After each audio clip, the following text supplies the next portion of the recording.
आज से हम एक नया टॉपिक शुरू करने वाले हैं। आज जो हम टॉपिक शुरू करने वाले हैं ये 12th क्लास के सिलेबस में बहुत ज़्यादा इम्पॉर्टेंट है। अभी तक आपने 13 चैप्टर्स किए हैं मैथमेटिक्स के सिलेबस के हिसाब से अपने। ये हमारा 14वां चैप्टर है और ये अभी तक के जितने भी चैप्टर्स आपने किए हैं उन सभी में ये चैप्टर जो है सबसे ज़्यादा इम्पॉर्टेंट है। आज से जो हम शुरू करने वाले हैं ये इंटीग्रल कैलकुलस शुरू करने वाले हैं। इसके पहले हमने डिफरेंशियल कैलकुलस पढ़ा था, डिफरेंशिएशन पढ़ा है कैलकुलस में। कैलकुलस के दो हिस्से होते हैं, एक होता है डिफरेंशियल कैलकुलस और एक होता है इंटीग्रल कैलकुलस। अभी तक हमने डिफरेंशिएशन पढ़ा है। अब जो हम पढ़ने जा रहे हैं ये इंटीग्रेशन है। इंटीग्रेशन में दो टॉपिक्स हमारे सामने आएंगे। पहला टॉपिक है इनडेफिनिट इंटीग्रेशन और दूसरा टॉपिक है डेफिनिट इंटीग्रेशन। जैसे जैसे आप इस चैप्टर में आगे बढ़ेंगे तो आपको दोनों टॉपिक में डिफरेंस समझ में आएगा कि इसे इनडेफिनिट इंटीग्रेशन क्यों कहते हैं और उसे डेफिनिट इंटीग्रेशन क्यों कहा जाता है। इंटीग्रल कैलकुलस हमारा 12th क्लास का वो सिलेबस है, वो चैप्टर है हमारे 12th क्लास के सिलेबस में जिसमें बोर्ड में हर एक नंबर के क्वेश्चन पूछे जाते हैं। 1 नंबर के क्वेश्चन, 2 नंबर के क्वेश्चन, 4 नंबर के क्वेश्चन और 6 नंबर के क्वेश्चन। इनफैक्ट पूरे 12th के सिलेबस में इंटीग्रल कैलकुलस ही एक ऐसा टॉपिक है जिस टॉपिक से सभी नंबर के क्वेश्चन पूछे जाते हैं। बाकी 12th क्लास के सिलेबस में कोई भी ऐसा चैप्टर नहीं है जिसमें हर एक नंबर के क्वेश्चन पूछे जाएं। आप इस बात का अंदाज़ा इसी बात से लगा सकते हैं कि ये चैप्टर आपके लिए कितना इम्पोर्टेंट है। चैप्टर की शुरुआत करने से पहले सबसे पहले इसके बारे में थोड़ी बहुत जानकारी प्राप्त कर लेते हैं कि आखिर ये होता क्या है। इनडेफिनिट इंटीग्रेशन ऐसे में कुछ है नहीं, सिर्फ ये रिवर्स प्रोसेस ऑफ डिफरेंशिएशन है। हमने डिफरेंशिएशन पढ़ा है। डिफरेंशिएशन अपने आप में एक प्रोसेस है। हमें एक फंक्शन गिवन रहता है, उस फंक्शन को हम डिफरेंशिएट करते थे, डिफरेंशिएट करके कुछ आंसर लाते थे। डिफरेंशिएशन चैप्टर में आपने तो यही पढ़ा है ना कि आपको अगर कोई फंक्शन दिया जाए और उस फंक्शन का डेरिवेटिव फाइंड आउट करने बोला जाए तो आप उसको डिफरेंशिएट करके उसका डेरिवेटिव फाइंड आउट करते थे। फंक्शन से उसके डेरिवेटिव को निकालना ये डिफरेंशिएशन है। तो अगर हम इसके रिवर्स प्रोसेस की बात करें तो रिवर्स प्रोसेस में उस डेरिवेटिव के बारे में हमें सोचना है कि आखिर ये डेरिवेटिव किस फंक्शन का डेरिवेटिव है। अगर हम उल्टा सोचें, डिफरेंशिएशन में हमारे पास पहले एक फंक्शन हुआ करता है, उस फंक्शन को हम डिफरेंशिएट करते हैं तो हमारा डेरिवेटिव निकलता है, वही डेरिवेटिव हमारा आंसर होता था। अब अगर हम उल्टे प्रोसेस, रिवर्स प्रोसेस की बात करें तो हमारे पास डेरिवेटिव दिया हुआ रहेगा और पूछा जाएगा कि अगर इसको इंटीग्रेट करना है तो इंटीग्रेट करने का मतलब ये है कि हमें उस फंक्शन को ढूंढना है जिस फंक्शन का ये डेरिवेटिव है। ये अपने आप में बस एक प्रोसेस है जो कि डिफरेंशिएशन के जस्ट अपोजिट है। कोई भी हम काम करते हैं अगर उसका रिवर्स कर दें तो डिफरेंशिएशन के रिवर्स को हम लोग इंटीग्रेशन कहते हैं। इसे एंटी डेरिवेटिव के नाम से भी जाना जाता है। इंटीग्रेशन को एंटी डेरिवेटिव के नाम से भी जाना जाता है। कई बार क्वेश्चन में एक लैंग्वेज छोटा सा यूज कर दिया जाएगा, find the anti derivative of. अब find the anti derivative of अगर क्वेश्चन में यूज किया गया तो समझ जाइए कि आपको उसको इंटीग्रेट करने बोला जा रहा है।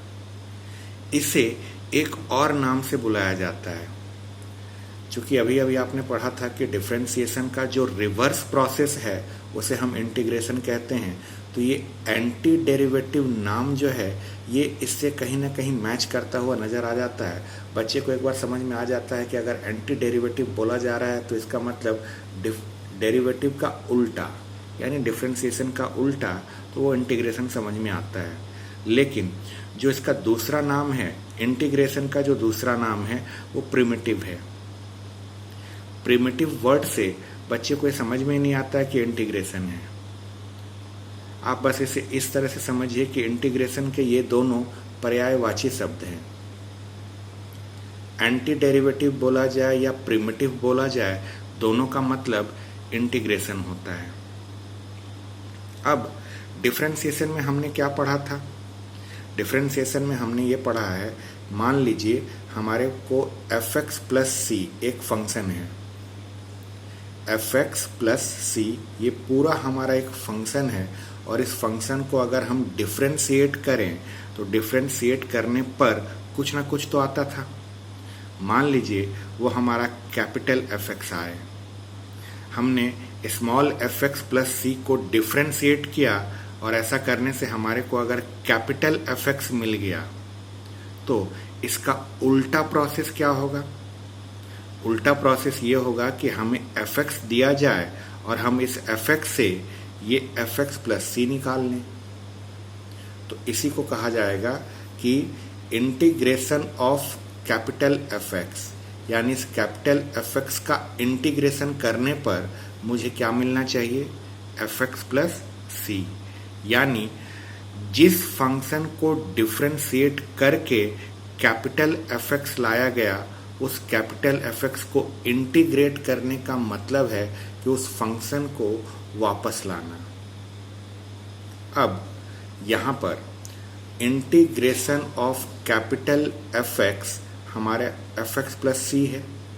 यहाँ पर इस c के बारे में समझिए, ये c अपने आप में कोई कांस्टेंट है। ये c जो है अपने आप में कोई कांस्टेंट है और इसी c की वैल्यू जो है इनडेफिनिट होती है।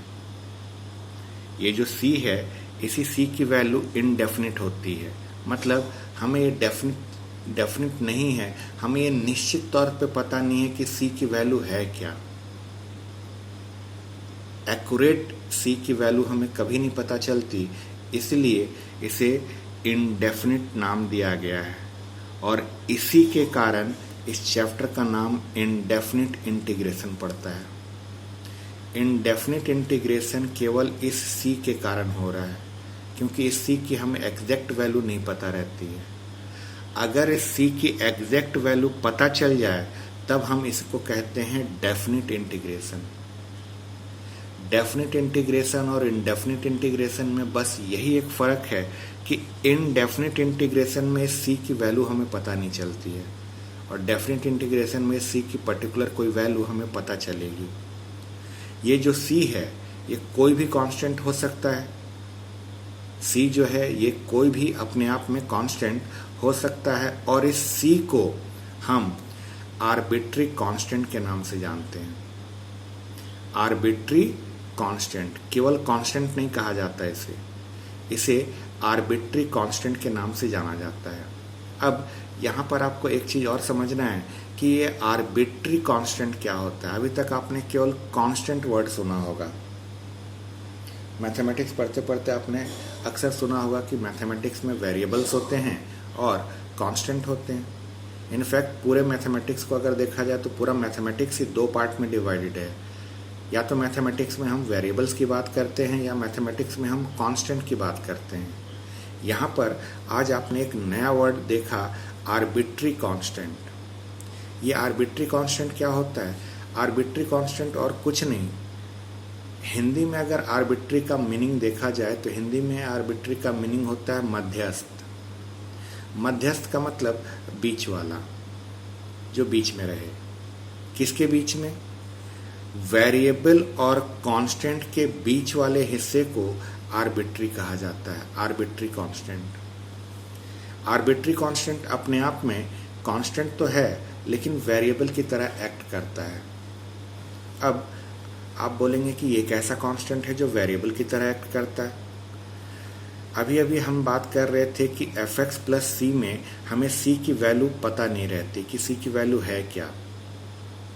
c अपने आप में कांस्टेंट तो है, लेकिन चूंकि इसकी वैल्यू हमें पता नहीं है, ये तो कुछ भी हो सकता है। किसी क्वेश्चन में c की वैल्यू +1 आएगी, किसी क्वेश्चन में c की वैल्यू -2 आती है, किसी क्वेश्चन में c की वैल्यू 5 आएगी, कहीं पर c की वैल्यू 3/2 आएगी। है ये कांस्टेंट, लेकिन चूंकि इसकी वैल्यू जो है पता नहीं है, इसलिए इसे आर्बिट्री कांस्टेंट कहा गया।